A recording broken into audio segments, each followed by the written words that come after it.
The Amazing Eternals pauses development, Breakaway is going on a hiatus, all that and more. I'm Zach Sharps and this is Free to Play Weekly.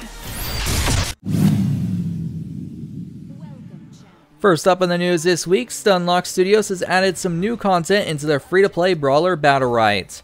This new content comes in the form of Battlegrounds, and no, it's not the Battle Royale style Battlegrounds that keep popping up all over the place. It's an objective-based 3v3 mode that has two stages. The first is secure the objectives, and secondly, you have to attack or defend them. Seems simple enough. According to the devs, this should add a less punishing experience due to respawns, and add the ability of quick bursts of fun to the game. Sounds like a neat mode overall, and one that Battlerite certainly needed for a more well-rounded experience.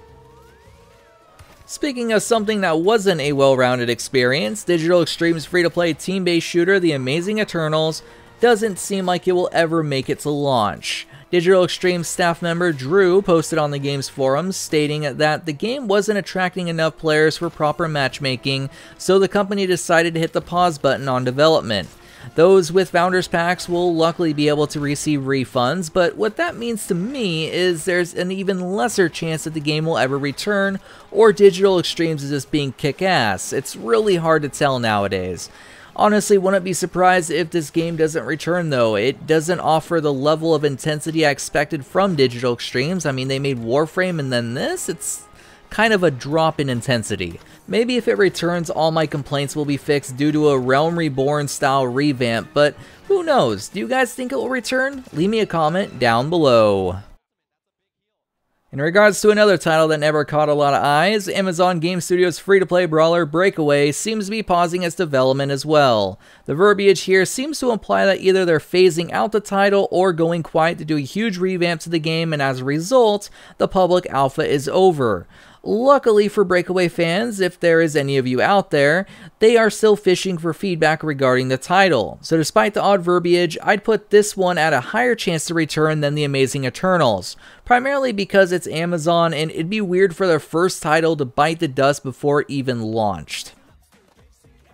This week is full of odd verbiage, and in this case, a straight-up experiment. Mosa Studios, known for I Am Bread, Worlds Adrift, and others, has a skateboard game called Decksplash that will be having a free week from November 2nd to November 10th. During this week, if the game doesn't reach 100,000 players, the game will be cancelled, at least according to the developer.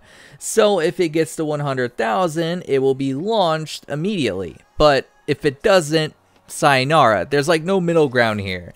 As you can see, the game looks interesting, but it does beg a question, so it's time for the question of the week. Last week on the show, I asked you guys what game you thought had the worst monetization and why. A user by the name of Cousin stated the following: Trove in its early states. They made it ridiculously grindy to obtain items, so you either had to just pay to win or grind for 5 to 10 hours a day. Thanks for all your responses, and as always, if you wish for your comment to be possibly featured on next week's show, make sure to leave a comment down below. This week's question is, knowing that every game can't be PUBG, do you think that developers should state the population target they hope for while in development, or should it stay hidden? Why or why not? Last up in the news this week, Wizards of the Coast is nearly ready to open up Magic the Gathering Arena to the masses in the form of multiple closed beta tests and multiple stress tests. On November 3rd, a select group of closed beta testers will be able to enter the game, and if that all goes well, stress tests will be worked into the schedule alongside a bigger closed beta test that will kick off on November 30th. Interested to check this one out, but I'm not sure if it will keep my interest for long. We'll just have to wait and see.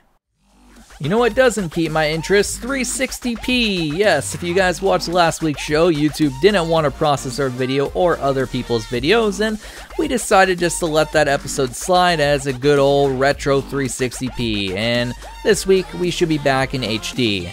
Apologies for that, but as for myself signing out till next week's show, my name is Zach Sharps and I'll catch you guys next time.